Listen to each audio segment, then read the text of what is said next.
আসসালামু আলাইকুম রহমতুল্লাহ। আপনি কি জানেন আপনার সামান্য একটি ভুলের কারণে আপনার নবজাতক সোনামণির সারা জীবনের জন্য ত্বকের ক্ষতি হতে পারে? বিশেষ করে গোসলের সময় আমরা এমন কিছু ভুল করি যা বাচ্চার ইনফেকশন বা শ্বাসকষ্টের কারণ হতে পারে। আজকের ভিডিওতে আমি এমন 5টি ভুলের কথা বলবো যা প্রত্যেক মা বাবার জানা জরুরি। ভুল 1, অতিরিক্ত গরম পানি ব্যবহার করা। যেমন অনেকেই মনে করেন গরম পানি বাচ্চার জন্য ভালো, কিন্তু নবজাতকের ত্বক অনেক পাতলা হয়, তাই কুসুম গরম পানি যা সহনীয় কিনা তা নিজের কনুই দিয়েই চেক করে ব্যবহার করুন, নতুবা বাচ্চার স্কিন বার্ন হতে পারে। ভুল 2, প্রতিদিন সাবান বা শ্যাম্পু মাখানো।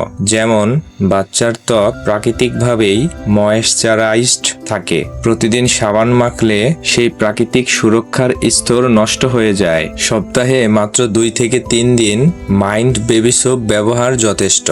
ভুল 3, সরাসরি চোখে বা মুখে পানি ঢালা। যেমন বাচ্চার মুখে সরাসরি পানি ঢাললে তারা ভয় পায় এবং শ্বাস নিতে কষ্ট হতে পারে। সবসময় শরীর থেকে শুরু করে শেষে মাথায় পানি দিন।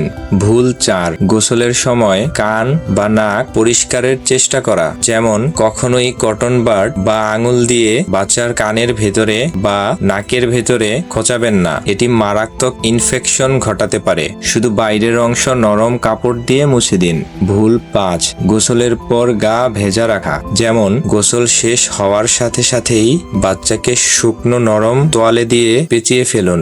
বিশেষ করে বগল, ঘাড় এবং কুচকির ভাঁজগুলো ভালোমতো শুকান, না হলে ছত্রাক বা র্যাশ হতে পারে। আপনার ছোট্ট সোনামণির যত্ন নিতে এই 5টি ভুল এড়িয়ে চলুন।